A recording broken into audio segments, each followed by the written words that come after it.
Subscribe now. EU Debates. I'm the Estonian Minister of Economic Affairs and Infrastructure, and this is my first meeting. I understand that it's not the regular situation, so I'm very glad that Europe is prepared to send out a strong message. First, we have very different energy mixes and starting points, but if it's needed, we can stand united. And secondly, it's very important to send out a strong message to the aggressor, to Russia, that Europe cannot be blackmailed.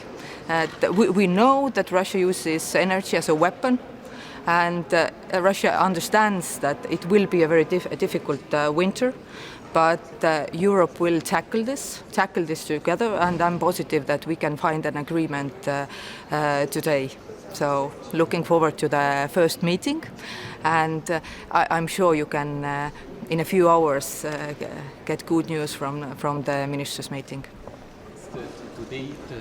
The proposal of today, is it enough? Because there are all the exceptions, it's on voluntary basis. Is this really a strong signal towards Russia? I would say the decision itself, it's extraordinary. Both that it's taken so quickly, and that there is a compulsory element if we are in an emergency situation. So I would say that it is an important decision and it is an extraordinary decision.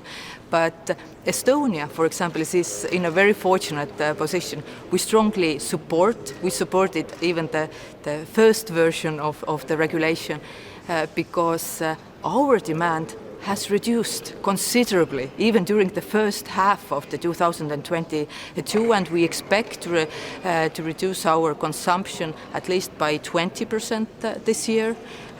But we are lucky.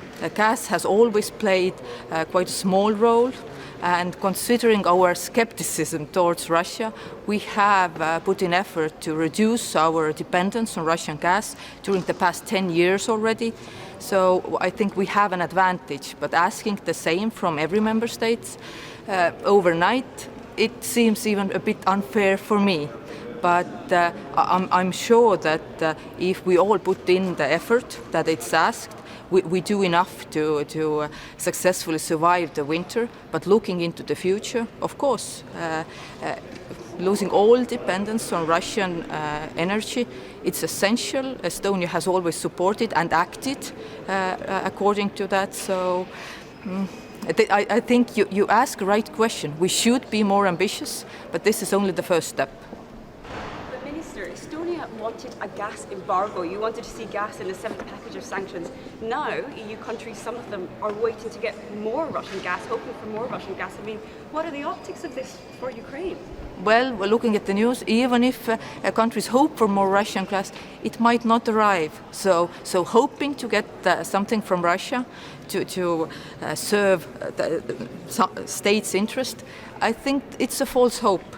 You will never win in this game.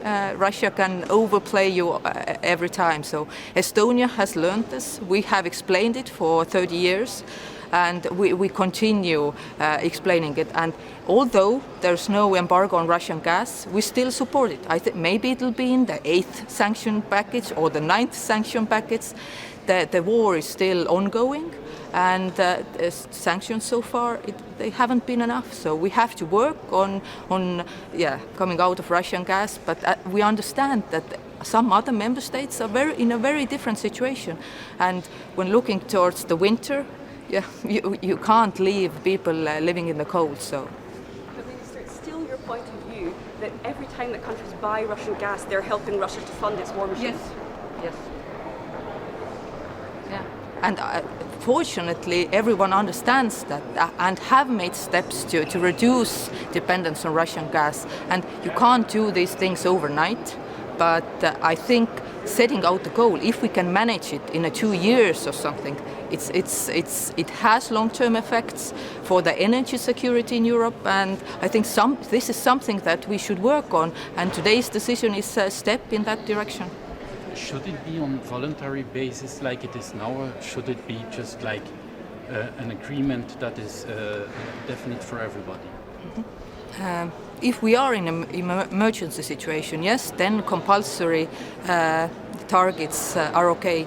But even the voluntary goal, it bans no one to do more than the voluntary goal. So Estonia will be doing more, and I think we have other member states who will do the same. Maybe the other Baltic states, Finland.